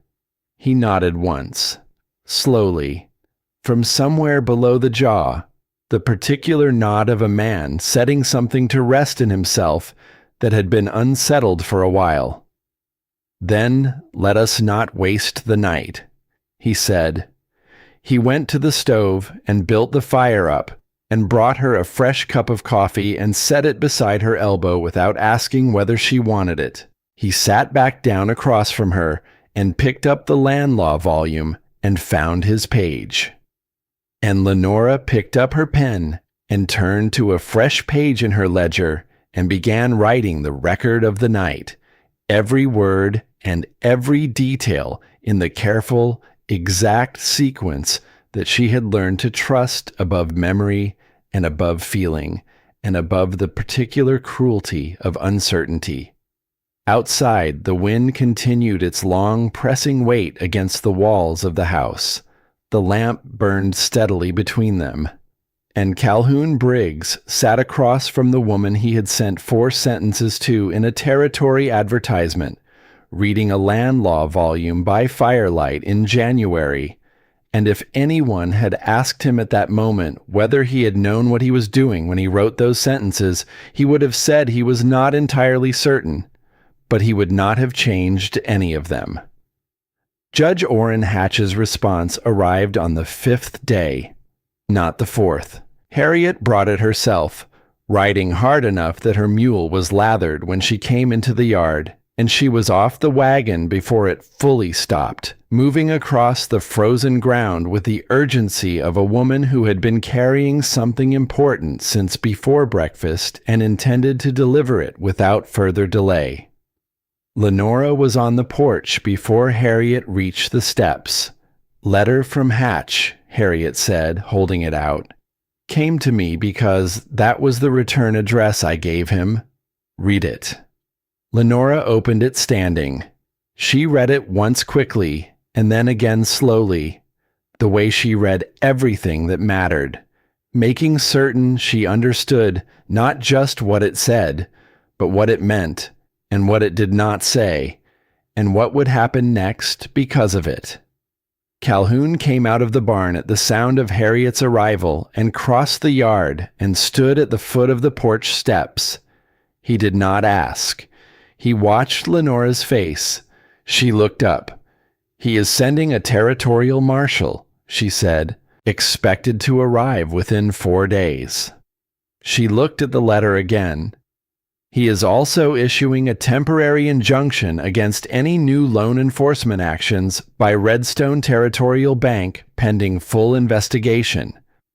That covers Fenner and Cole," Harriet said, "and anyone else he intends to move against in the interim." Lenora folded the letter carefully and placed it in her coat pocket.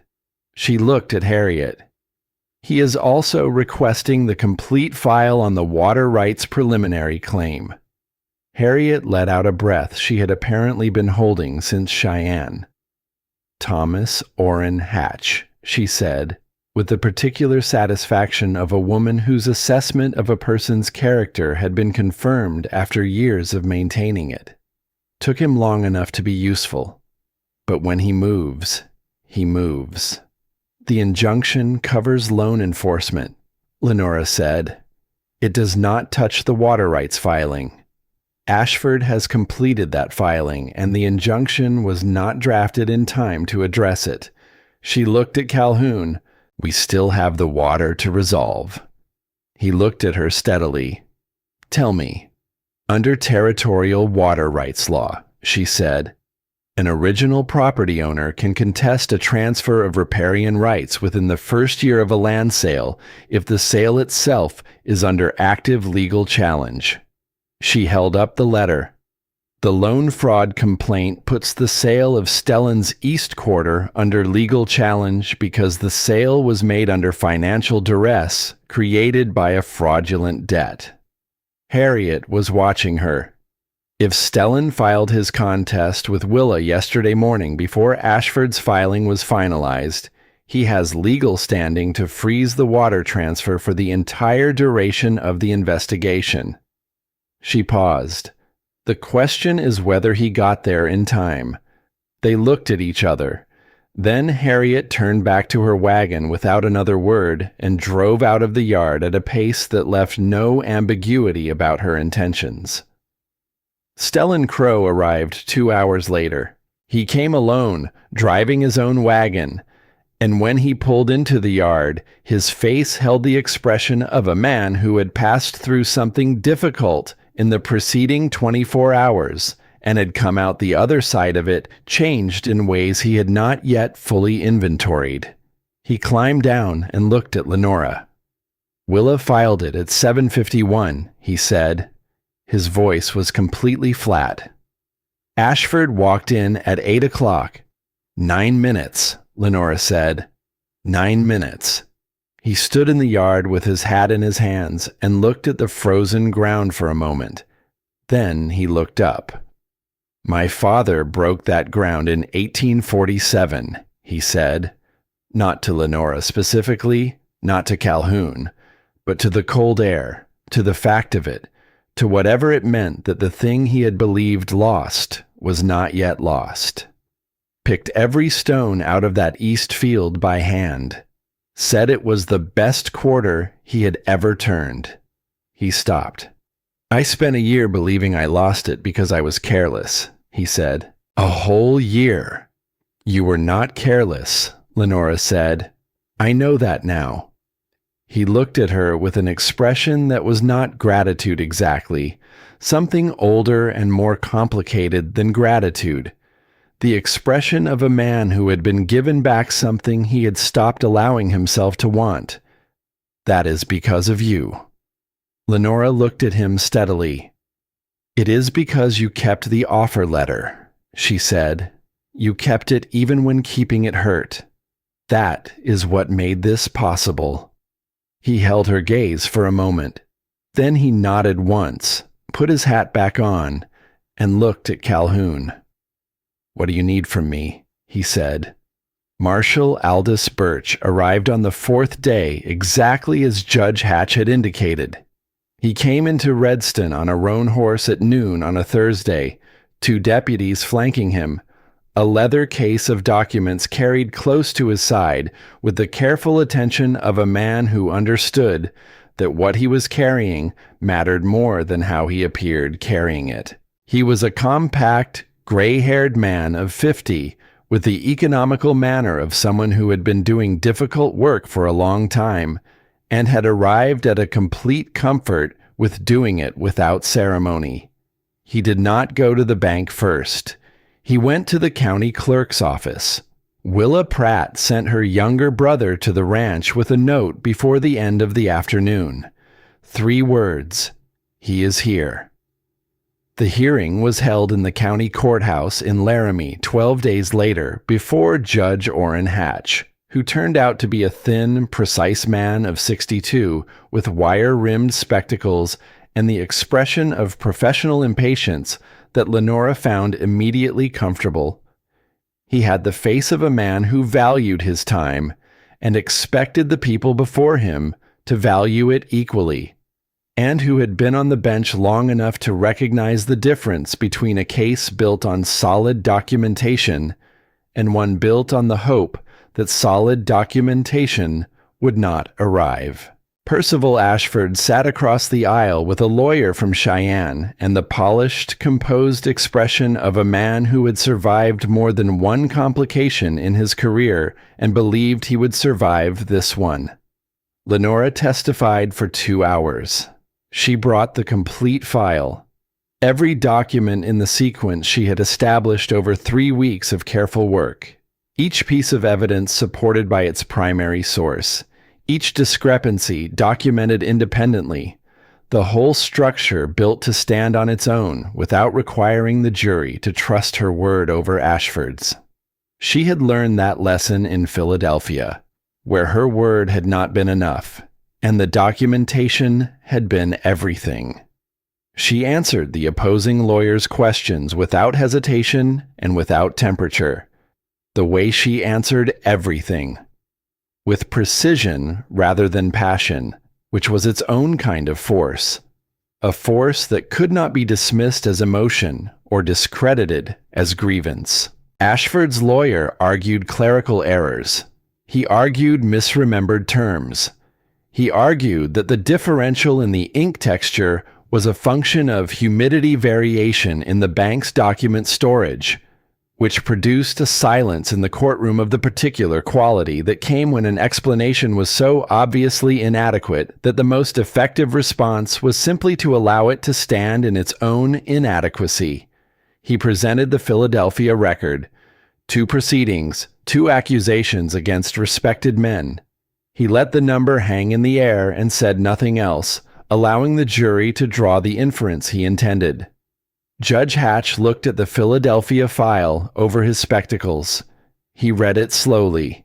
He read it the way Lenora read everything that mattered, completely and without hurrying.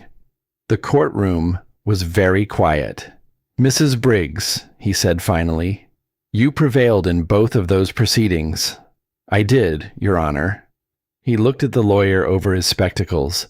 Then he set the file to one side. "Counsel," he said, his voice carrying the particular flatness of a man who had wasted very little patience in 62 years and did not intend to start now. "You have presented this court with a record of 2 successful prosecutions and called it a character flaw." He let that sit for 1 full second. The record of this court is evidence of outcome, not indictment. We will proceed. Someone in the gallery made a sound. It was brief and quickly suppressed, but it was there. Lenora looked at her hands in her lap, at the ink stain still faintly visible on her right index finger, the permanent residue of 20 years of careful work. She did not look at the gallery. She did not look at Ashford's lawyer. She picked up her pen and turned to the next page of her notes and waited for what came next. Stellan Crowe testified. James Whitfield testified. Harriet Dunmore testified in the manner of a woman who had been waiting several years for a proper venue and intended to use every minute of the time allotted to her. The deposition from Rohr, obtained by Marshall Birch from Laramie the previous week, was read into the record in its entirety. Judge Hatch did not deliberate overnight. He gave his ruling from the bench before the end of the afternoon session, reading it in the flat, precise voice of a man for whom the conclusions had been clear since approximately the 2nd hour of testimony, and who saw no reason to perform uncertainty he did not feel. Fraudulent contract modification across 11 loans over 8 years. Bank charter revoked effective immediately. Criminal referral to the Territorial Attorney General. All loans voided. All overcharges to be returned with interest calculated from the date of the first fraudulent payment. The sale of the Crow East Quarter, having been made under financial duress created by a fraudulent debt, to be voided under territorial statute. Title to be returned to Stellan Crowe within 30 days. Deputy Warren Slade suspended pending investigation into conduct related to multiple fraudulent complaint dismissals. Percival Ashford sat completely still through the entirety of the ruling. His lawyer wrote things down. Ashford himself did not move, did not change expression, did not look at anyone in the room except once, briefly, at Lenora.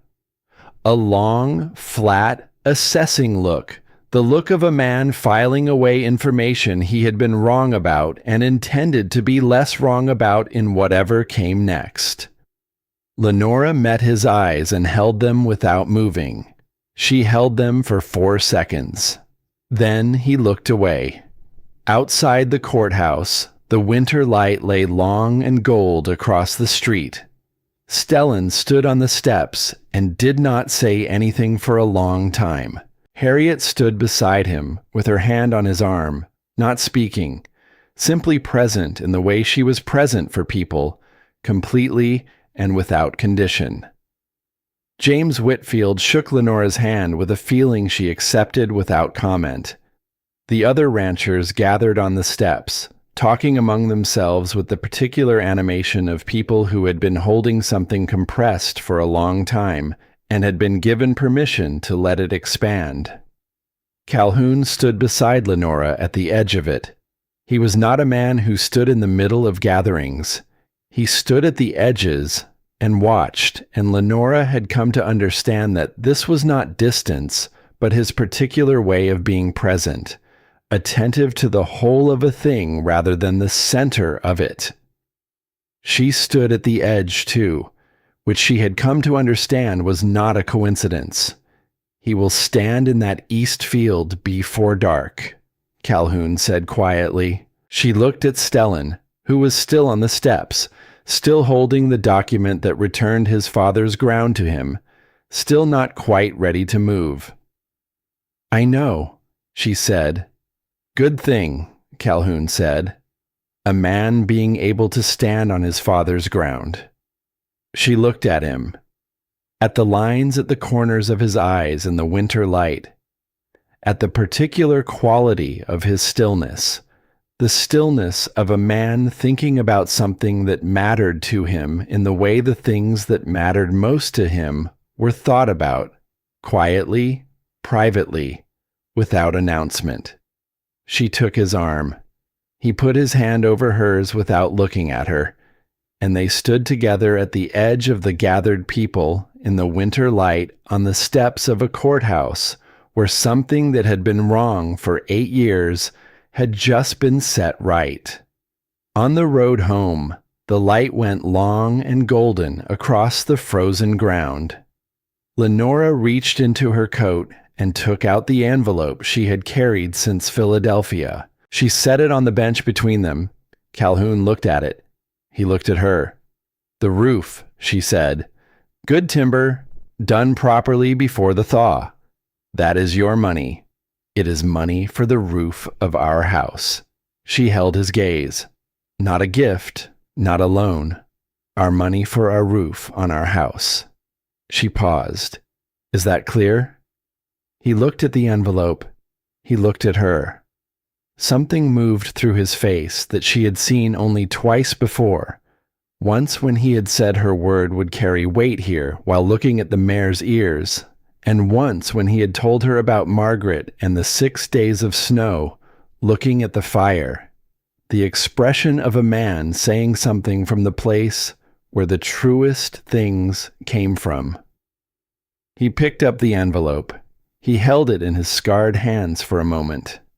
"Clear," he said. "The roof went up in March when the ground softened enough to work. 7 neighbors arrived at dawn on a Saturday without being asked.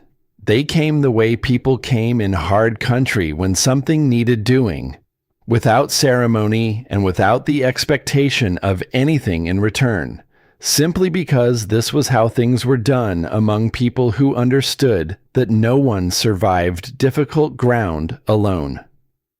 Stellan Crow brought timber from the East Quarter, the best timber on his land, cut and hauled and stacked in the yard the day before, without explanation, which was its own kind of explanation. Harriet brought food enough for twice the number of people present. Willa Pratt came with her father, who shook Lenora's hand and did not say anything for a moment, and then said simply, "Thank you," which was enough. James Whitfield arrived early and worked the longest, and when he caught Lenora's eye at midday, he held her gaze for a moment with the expression of a man who had made a mistake and knew she knew it, and was here because being here was the only thing he had to offer in place of what he could not undo. She nodded once. He nodded back. They did not speak of it. Lenora stood on the porch through most of the morning and watched them work. The sound of hammers on the new roof. The voices of men working together with the particular efficiency that came from familiarity.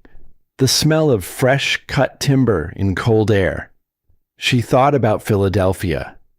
She thought about the courthouse steps in January and the sleet coming down and the contract in her hand and the specific quality of standing at the end of something and not yet being able to see what came next. She thought about stepping off a stagecoach into mud with ink on her hands and a stranger's 4-sentence letter in her pocket, and the absolute determination not to be wrong about one more thing. She thought about a Bible with a name written in careful ink and a document tucked in the back cover that a man had not examined closely enough because he had not wanted to find what was there. She thought about page 47 of a land law volume worn soft at the corners from being read by someone who knew what he needed to know and had not yet found the person to know it with. Calhoun came down from the roof at midday and stood beside her on the porch. He looked at the work in progress above them, the new timber bright against the gray winter sky. He looked at the valley beyond the ranch, at the long frozen ground beginning its slow return to something living. The first faint suggestion of green at the base of the grass stems where the snow had pulled back along the south-facing slopes. At the north end of the valley, along the creek line, Stellan Crow's east quarter lay exactly where it had always been. The spring that fed it ran under the ice, patient and reliable, waiting for the season that was already beginning. "You came here with ink on your hands and a broken case," Calhoun said, "and you were 30 minutes late. The wheel needed resetting." I know. She did know. She had known from the first moment she saw him walking toward her on the boardwalk of a town she had never been to, moving at the unhurried pace of a man who had never needed to run for anything, that the wheel had genuinely needed resetting. She had never doubted it. He was quiet for a moment. Above them, the hammers continued their steady work. "Lenora," he said. She waited. He looked at the valley. He looked at the outline of the new rooms staked in the yard, the rectangle that would become walls and windows, and the particular morning light that came from the east. "I do not want you here because of the contract," he said. She looked at him. "I want you here because this is your home." He said it the way he said everything that mattered, not to her face, but towards something beside it, some point just adjacent to the truth, where it was easier to say the true thing. "Because you are the person who reads what other people miss and fights for what other people surrender and stays when staying costs something." He paused. "Because you are the person I built the extra room for, even before I knew who you were."